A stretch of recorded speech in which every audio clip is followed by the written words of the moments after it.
versement des dividendes aux actionnaires du CAC 40 ont augmenté de 70%. C'est 3 fois plus que le salaire moyen dans la même période.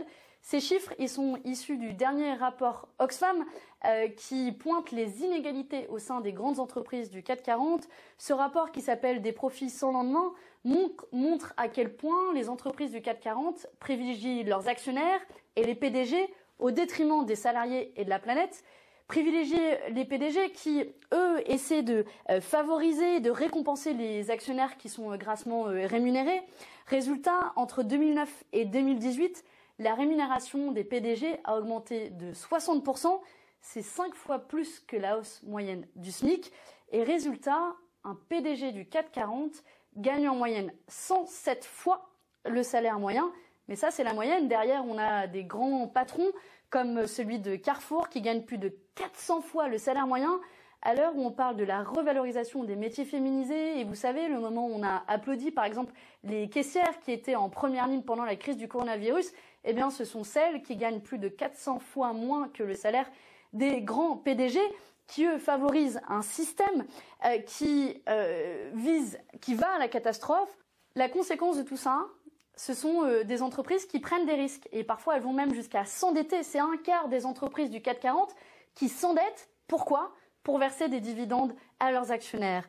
Et tout ça, ça profite à qui ? À quelques grandes familles, puisqu'il y a 4 grandes familles qui possèdent plus de 10% du CAC 40.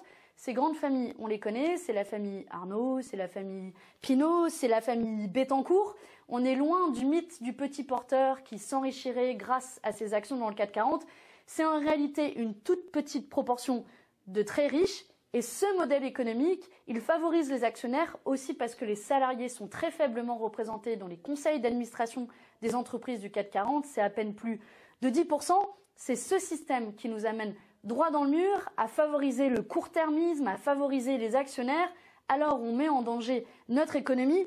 Et ces chiffres qui donnent franchement la nausée, en réalité, il démontre un système économique plus général qui nous emmène à la catastrophe à la fois écologique et sociale. C'est pour ça que dans l'immédiat, il faut des contreparties sociales et écologiques aux aides d'État qui sont données parce que toutes ces entreprises du CAC 40 ont bénéficié par exemple du chômage partiel. Et sur le long terme, il faudra aussi construire l'entreprise de demain. Et l'entreprise de demain est celle qui, par exemple, limite les écarts de salaire de 1 à 20, laisse davantage de place aux salariés dans les conseils d'administration, qui aussi plafonne la part des bénéfices qui est reversée aux actionnaires. Pour vous donner ne serait-ce qu'un exemple, si cette part des bénéfices avait été plafonnée à 30%, ça nous aurait permis de financer 98% des besoins en matière de financement de la transition écologique. Bref, voilà le modèle de l'entreprise de demain que nous devons construire, bien loin du modèle capitaliste proposé, favorisé et développé et encouragé par le gouvernement et qui démontre qu'on a besoin plus que jamais de régulation. Sur le plan des tests et de la maladie, là j'exprime une chose, je ne suis pas d'accord avec la décision qui a été prise de ne pas généraliser les tests. Dès le début de mars, l'OMS a recommandé de tester tous les gens qui étaient suspects ou contacts pour le Covid-19.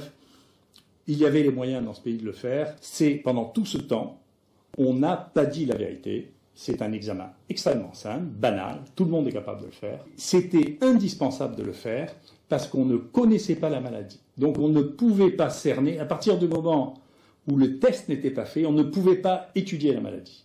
Et quand tout ce que l'on a déduit sur la maladie, on l'a déduit à partir de la grippe, et c'était pas vrai. Le ministre a été mal entouré à ce stade-là parce qu'il faut avoir des remparts quand on est politique, il faut avoir des gens qui soient capables d'analyser les articles, qui soient capables de dire, écoutez, ça c'est raisonnable, ça l'est pas, de manière à ce qu'on se retrouve pas dans la situation au milieu du week-end à faire des déclarations sans que personne ait vraiment lu les papiers. C'était pas de la science dont on parlait, mais c'était des choix personnels. Je ne suis pas d'accord qu'on ne pouvait pas faire les tests. On pouvait les faire à condition de dire, écoutez, on doit les faire, et puisqu'on doit les faire, on va les faire. Comment on fait? D'accord? Et bien sûr, moi j'aurais été ravi de donner mon opinion, mais c'est jamais mon opinion. Vous me demandez pourquoi je ne suis pas resté dans ce conseil scientifique, c'est parce que je considérais que ce n'était pas un conseil scientifique. Voilà. Et que je fais pas de présence, je n'ai pas le temps. C'était pas à nous de réfléchir sur le confinement ou sur le truc. Personne ne sait répondre à ça. C'est pas ça. Le conseil scientifique, c'est pas une bande de types qui ont l'habitude de travailler entre eux et qui discutent en disant, et toi, qu'est-ce que tu en penses? Et toi, qu'est-ce que tu en penses? C'est pas ça. C'est des données. Qu'est-ce qu'on fait maintenant? Et qu'est-ce qu'on propose maintenant de pratique pour faire de la science et pour faire de la médecine? Et ce n'était pas le cas, je ne me suis pas fâché. J'ai dit, je ne veux pas faire de signe de désapprobation publique, donc je n'ai pas démissionné. Et j'ai dit, je continuerai à vous informer sur ce que je ferai. Et je n'ai jamais cessé de communiquer avec le ministre de la Santé, vous le savez, avec l'Élysée, tout le temps. Macron est responsable de morts qui auraient pu être évitées. Voilà, il faut être clair. L'hôpital n'a pas tenu. C'est pas vrai. Moi, je suis dans le département, j'exerce en Seine-Saint-Denis. C'est le département qui a eu le plus de morts. C'est le département où on a manqué de lits de réanimation en premier en Île-de-France. Quand un patient est hospitalisé en réanimation avec retard, il y a une surmortalité de 30%. Quand on refuse d'ouvrir des hôpitaux en faisant venir du personnel et du matériel et qu'on organise pour faire joli dans les médias les TGV sanitaires, il y a eu des morts dans les TGV sanitaires. Voilà. Donc là, il faut le dire, non, ils sont responsables. L'incurie de ce gouvernement a entraîné une surmortalité. Et il n'y a pas que moi qui le dis, il suffit de se comparer avec des pays qui sont beaucoup plus âgés que nous, comme l'Allemagne ou le Japon, qui ont protégé leurs anciens dans les structures qu'on appelle maisons de retraite, et pas de ces acronymes là qui veulent rien dire, les maisons de retraite, mais ils n'ont eu quasiment aucun mort dans la maison de retraite, alors que nous, il y a eu une hécatombe. Parce que, comme le disait Anne-Sophie, on n'a pas donné de masque, qu'on n'avait pas les tests. Et d'ailleurs, aujourd'hui, ce qui est plutôt satisfaisant pour nous, M. Macron, il est champion du monde de la défiance de sa population. C'est aujourd'hui le chef d'État qui a la plus basse confiance de sa population, au regard, effectivement, de la manière de gérer la crise. Et ils ont persisté dans l'erreur. En termes de santé publique, le confinement généralisé, c'est une mesure moyenâgeuse. On faisait ça au Moyen-Âge. Pas dans un pays riche. Parce qu'on n'avait pas de masque. Parce qu'on n'avait rien. Mais oui, mais d'accord. Mais sauf que pourquoi on n'avait pas de masque? Pourquoi on n'avait rien? Et pourquoi on n'a pas produit les masques? Pourquoi on n'a pas voulu rouvrir l'usine de masques qui a été fermée en Bretagne, qui produisait des millions de masques pour la France? On nous a promis des commandes. On a fait appel à la générosité publique. Tout le monde devait devenir couturier. Mais c'est du n'importe quoi. Nous, ce qu'on demandait, c'est réquisition des entreprises qui sont en capacité de produire des masques, et pour qu'on les répartisse selon des critères de priorité, qui sont des critères de santé publique. En particulier, la priorité devait être donnée aux EHPAD. C'est pas ce qui a été fait. Donc toute cette gestion de la crise a été catastrophique. Donc aujourd'hui, ça renforce notre légitimité à dire, on ne peut pas continuer comme ça et avec ces gens-là. Alors pour l'instant, ils sont au pouvoir, d'accord. Soit ils changent d'attitude, soit on va se révolter encore plus qu'on ne le fait aujourd'hui. Parce qu'on n'en peut plus. Voilà. Moi, aujourd'hui, c'est pire que le monde d'avant. C'est pire que le monde d'avant. Les chambres à 2 lits qu'on a fermées, qu'on a transformées en chambres à 1 lit, parce que pour éviter la contagion, ce qui était logique, aujourd'hui, on les rouvre comme chambres à 1 lit. Dans tous les hôpitaux, y compris en psychiatrie. Donc on a encore moins de lits. Et oui, on en profite pour supprimer le nombre de lits. Dans mon département, à quelques kilomètres d'ici, il y a un hôpital qui est à côté d'une des cités les plus pauvres de France, à Bondy-Nord, l'hôpital Jean Verdier. Eh bien, le plan de restructuration ils appellent ça restructuration. En fait, le plan de Martin Hirsch, qui est venu dans les médias pour se répandre en faisant appel aux dons, il ferme cet hôpital. Il le ferme. Et là, on reprend les déménagements de services. Au 1er juillet, il y a le service des pathologies qui déménage. Voilà. Donc ça, c'est la vraie vie. Il faut le dire aux téléspectateurs. C'est-à-dire que ce sont des menteurs et ils ont des morts sur la conscience. Moi, je dis les choses comme elles sont. Je me suis jamais senti comme un héros. On fait notre job. Ça fait des années qu'on est dans la rue pour crier le manque de moyens à l'hôpital. Je me suis jamais senti comme un héros. Moi, j'ai presque été humiliée en fait que le gouvernement nous traite de héros, alors que ça fait des années en fait qu'on fait ça. On a fait ça pendant les attentats, on a fait ça à chaque crise. Et donc, on n'est pas plus des héros aujourd'hui qu'hier. Donc, ouais, quelque part, j'ai trouvé que c'était presque insultant. Plus de reconnaissance du tout de la part du gouvernement. On n'entend plus parler l'espagnol. Il y a guère de reconnaissance de la part et des médecins avec lesquels on travaille, ou des directions pour lesquelles on travaille. Donc il n'y a eu aucune rémunération supplémentaire nous concernant, par exemple, et vraiment aucune reconnaissance. À part une reconnaissance verbale, mais qui, à mon sens, n'est pas suffisante. Et on a été reconnus pendant cette période-là. Et en fait, il faut savoir que le travail qu'on fait, c'est pas cette période de Covid, c'est tout le temps. Parfois, même la charge de travail dans certains hôpitaux, elle est plus importante quand c'est pas le Covid parce que il y a les externes, il y a toute la vie normale qui reprend. Il faut oublier, à partir du moment où il y a eu le déconfinement, les gens pouvaient reprendre leur vie. Voilà, on a tous repris notre vie comme avant. Et même si on avait ces applaudissements, on voyait très bien tout le monde dehors, parfois pas masqué, dans les parcs, alors que c'était encore le confinement. À aucun moment on a été traités comme des héros, puisqu'on n'est pas des héros, mais à aucun moment on a pris en considération ce qu'on disait. On n'a pas été entendus, donc c'est pour ça qu'on est là, pour être entendus. Nous, on s'est jamais considérés comme des héros. On a fait notre travail, c'est le travail qu'on aime au quotidien. S'occuper des gens, le faire correctement. Les paroles, ça ne suffit pas. Nous, on a besoin d'actes concrets pour pouvoir faire notre travail correctement au quotidien.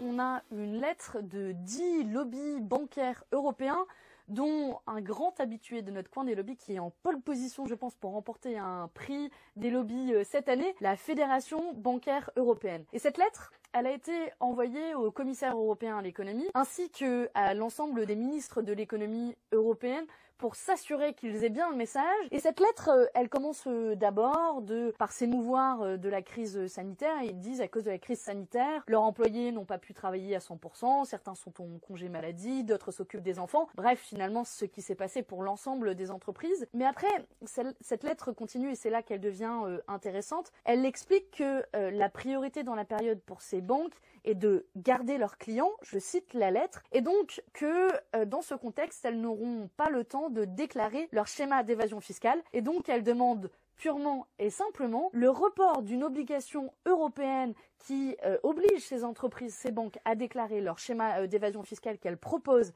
à leurs clients. Bon, c'est un peu fort de café et un petit peu comme si un agriculteur, au vu de la crise sanitaire, avait dit bon, on suspend toutes les règles d'hygiène pour la production agricole, comme si elles n'étaient pas nécessaires pour produire dans de bonnes conditions des produits agricoles. La même question se pose ici pour les institutions financières, et pourtant, la Commission européenne a pris la lettre et elle a exécuté directement la demande des lobbies. Pire encore, elle nous a envoyé cette demande en procédure d'urgence, c'est-à-dire directement en session plénière, sans passer par la Commission. Et cette mesure est soutenue et adoptée par l'ensemble des gros groupes qui vont des socialistes aux libéraux de la République en marche, en passant par la droite. Bref, accéder aux demandes des lobbies, pour eux, ça leur apparaît normal quand on fait la loi européenne. Et au fond, je trouve que cette histoire est assez symptomatique de la priorité que fait la Commission européenne de la lutte contre l'évasion fiscale. Parce que oui, on avait une avancée sur laquelle on revient en temps de crise. Tous les prétextes sont bons pour revenir sur la lutte contre l'évasion fiscale. Et pourtant, c'est pas comme si en ce moment, on n'avait pas besoin de dizaines de milliards d'euros pour lutter contre la crise économique, et comme si on n'avait pas besoin plus que jamais de lutter contre l'évasion fiscale. Bref, les lobbies, oui, mais un peu à rebours de l'histoire.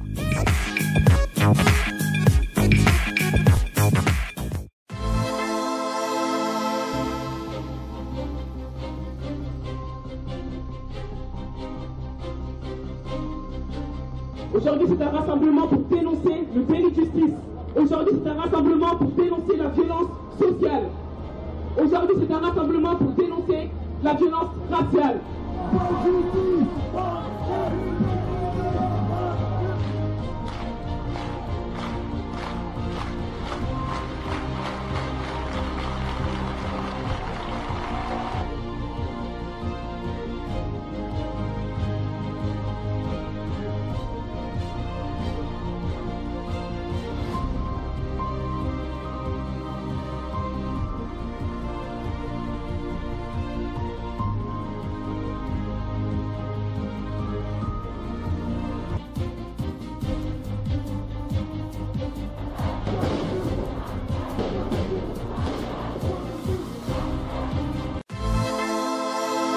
Ça fait des mois que nous autres, les Insoumis, on a dit qu'il y avait un problème avec la justice.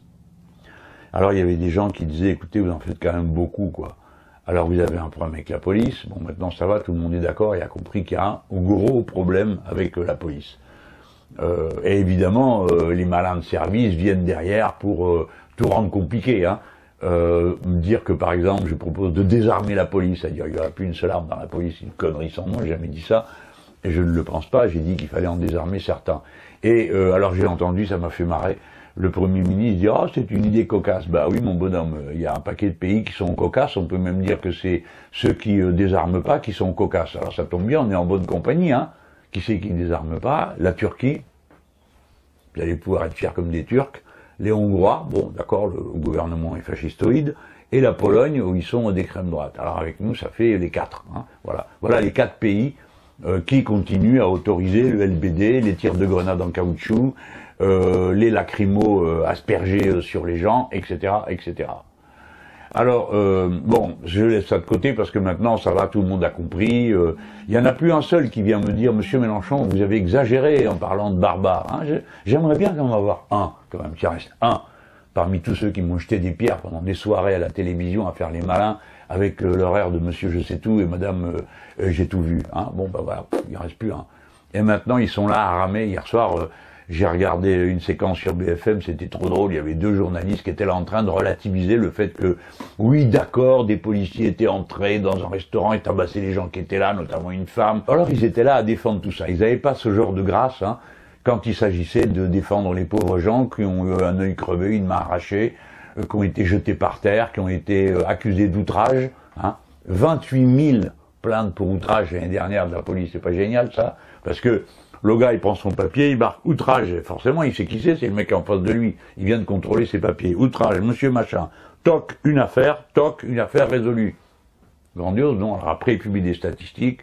L'agent, machin chose, a résolu 10 affaires, 20 affaires. Oui, c'est des affaires qu'il a lui-même provoquées en provoquant les outrages. Sur le délit d'attroupement, pour qu'il soit constitué, il faut que la personne qui a appelé à la manifestation soit identifiée. Hein, que M. X dise « j'appelle » et qu'il se présente. Ces 2 cas de figure, pas si fréquents que ça. Hein. Quelquefois, c'est appelé par un ensemble, et c'est pas forcément appelé par une personne. Quand la manifestation est déclarée, elle est signée. Donc là, on sait qui c'est, mais elle est déclarée. Donc, il n'y a pas de délit d'attroupement, puisqu'elle est déclarée. Ah, sauf si elle est interdite. Absolument.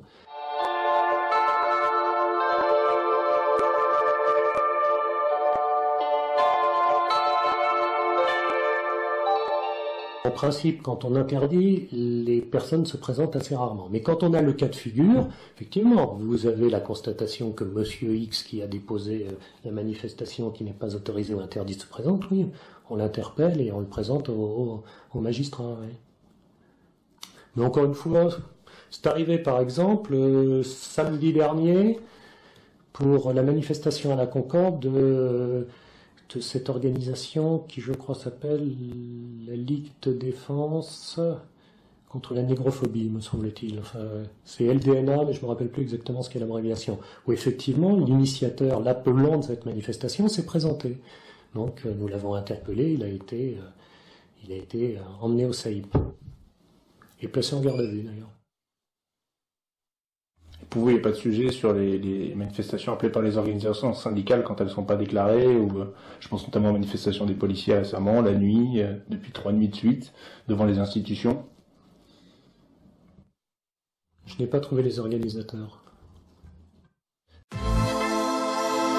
Merci, Monsieur le Président. Ma question s'adresse à Madame la Ministre de la Justice, Madame la Garde des Sceaux, Nicole Belloubet. Dans la commission d'enquête que je préside, il nous est indiqué que les remontées d'informations, notamment dans les affaires individuelles sensibles, existent parce que la garde des Sceaux doit pouvoir répondre devant la représentation nationale de la politique pénale et devant les députés. C'est ce que nous allons voir dans un instant.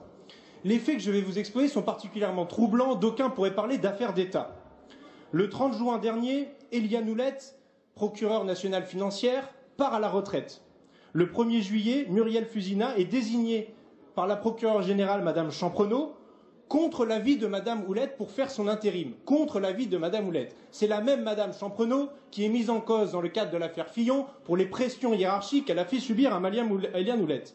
Le même 1er juillet, Emmanuel Macron joint au dossier Alexis Kohler une lettre manuscrite de sa part, visant à absoudre Monsieur Kohler des chefs d'inculpation dont il faisait l'objet dans le dossier MSC. Le 18 juillet, le procès-verbal des policiers, le PV de synthèse, est modifié en conséquence. Et le 21 août, alors que nous sommes toujours dans la période d'intérim du parquet national financier, il y a un classement sans suite, alors qu'il n'y a pas d'urgence dans cette affaire et que le nouveau procureur n'est pas nommé.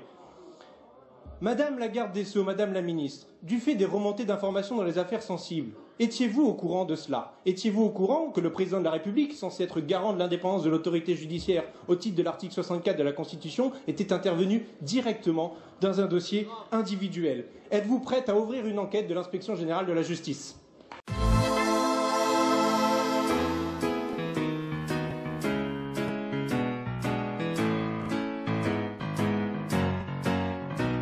Je me baladais dans mon salon en titubant complètement rond. Le confinement me fait craquer, je préfère être bourré. Toutes les heures c'est l'apéro et on se retrouve tous en visio. Il nous suffit d'être connectés pour s'encourager. Oh, je suis confiné. Oh, je suis confiné. Une bouteille de whisky à midi ou à minuit. J'arrête pas de picoler car je suis confiné. Ma femme me dit mets-toi au sport mais je peux plus sortir dehors. Donc j'ai une bière à la main du soir au matin. Je passe mon temps à grignoter, à me gaver, à me cuiter. Quand on sera tous libérés, je pourrai plus marcher. Oh, je suis confiné. Oh, je suis confiné. Une bouteille de whisky à midi ou à minuit. J'arrête pas de picoler car je suis confiné.